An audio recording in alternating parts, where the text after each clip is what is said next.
Welcome to the Big G Video Podcast. Today I'm going to talk about my thoughts on the photography show 2025 in the UK in London.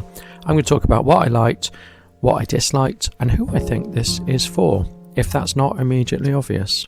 So I went on the first day on the Saturday, and it was a very nice day in the UK. It was actually the hottest day of the year so far.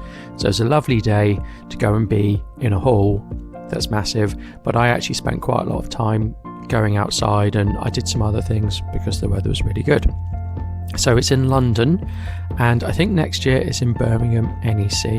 Now it's probably a bit less straightforward for me to get to the location, which was the XL Centre in London, but it's much more enjoyable getting there than me going to Birmingham. So I'm happy for it to be in London, and it is a very large area that is full of exhibitors, primarily companies that create products for photography and videography, but there weren't just things like that. There were people offering training, they had stalls with training, insurance, all sort of manner of things that you could buy and sell in terms of photography and videography. But there were also talks and seminars being held, and Adobe did quite a lot of them, and many of the exhibitors had their own little talks there as well.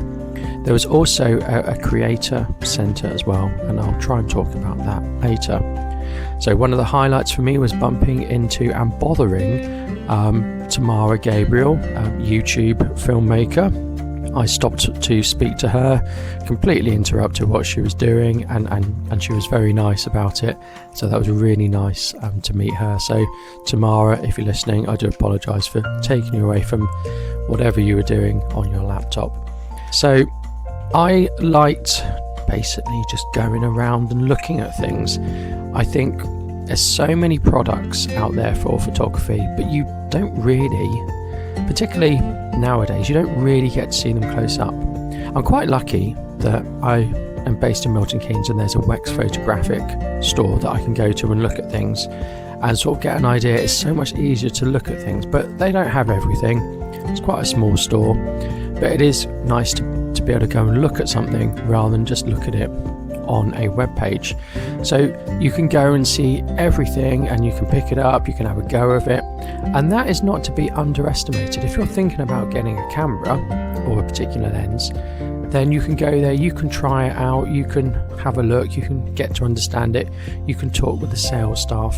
That is really, really nice. But there was also loads of things I'd never seen before. So I've never seen the Laowa probe lenses close up, but I got to have a look at them. I got to see some of the anamorphic autofocus lens from Sirui, and I got to try those out, really impressed. But there were just so many little things that I thought, oh, that looks excellent. Oh, I'm really interested in that. And I did buy some stuff, and I got a slight discount because I bought it through the show. One of the stores where I bought something, I actually got to speak to the creator of the company. He came along and said, oh, can I help you? And I could see he was the creator of the company. That was really nice, actually, to speak to someone. They had actually flown in from Hong Kong, so it's amazing to be able to get the chance to speak to someone like that you wouldn't normally get the chance to. And what I wanted was quite obscure, and I've sort of not bothered looking for that because it's quite difficult to get. So if you've got the latest camera or phone, you've always got the accessories that come out for it, but I didn't. So I had something quite obscure, and I was able to say, do you have that in this? Yeah, we do. I have to look for it, but yeah, we've got that. So that was really, really good. And there are some really small stores that were really interesting. There's the Disabled Photography Society, which sells loads of used equipment and vintage stuff. That was good to look at. There was loads of stuff for analog photography. So you could walk around and you could, just stop at your leisure, have a look at things, have a chat to people. Really, really nice. Now, some stores did talks. And if you look at my YouTube video about this, you'll see I recorded a bit of Samuel L. Street Life doing a talk at the Ricoh Pentax stand. But I didn't really stop and listen to any talks. And the reason was they were very busy. So before I went into the show, because it started at 10 a.m, I sat down, sort of just had a drink and stuff. And there were a couple next to me, and they were planning out all the talks they were going to go to. And I thought, I'm not really that interested in talks. because I don't think you can get anything from these talks that you couldn't get through other mediums, through like YouTube or watching a course or anything like that.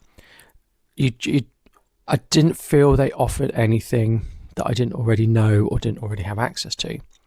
But there were some that sort of caught my attention, but they were quite busy. You couldn't get a seat.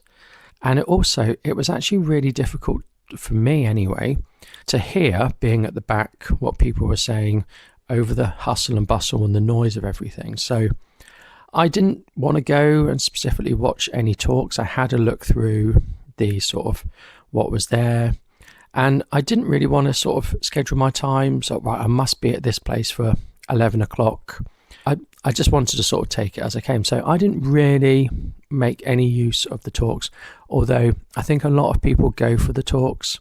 I heard someone say that they went to one talk and it was just some bloke who talked about all his achievements, not really what they were going for, which was interesting because you do sometimes get that. So I wasn't a fan of the talks, and I didn't go to the talks especially, but I liked the exhibitor stands, and I liked going around and just really browsing and thinking about things of, oh, I can do that. So at the Sony had quite a big stand, and they were taking pictures of a model showing off their latest camera. I was thinking that's a good way to take that picture.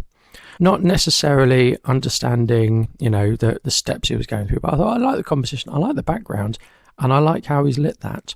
And it's a case more of seeing what other people can do, getting some ideas, getting some inspiration, and being able to sort of look at kit, touch kit, think about kit, pick it up, try it out.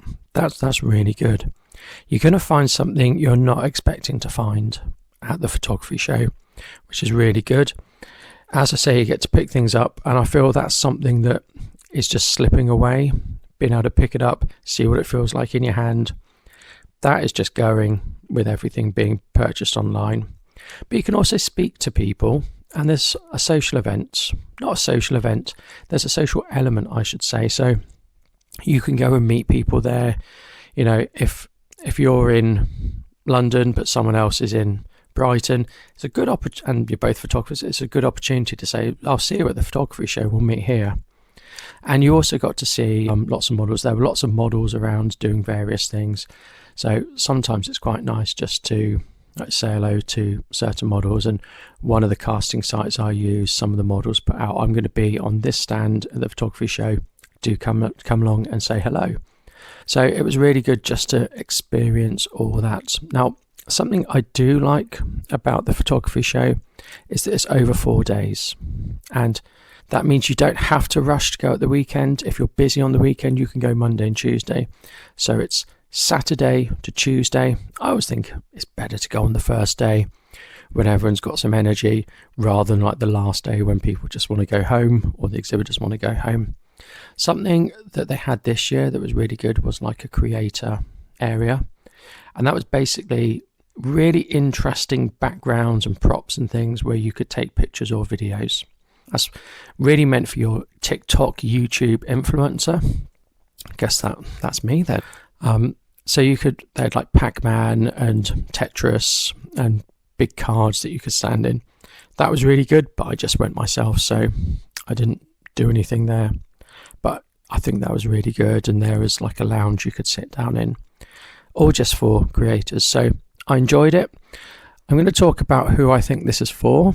I think this is for anyone who has an interest in photography and videography, anyone who's thinking, I'd like to just change things up, or anyone who's thinking of maybe getting some new kit.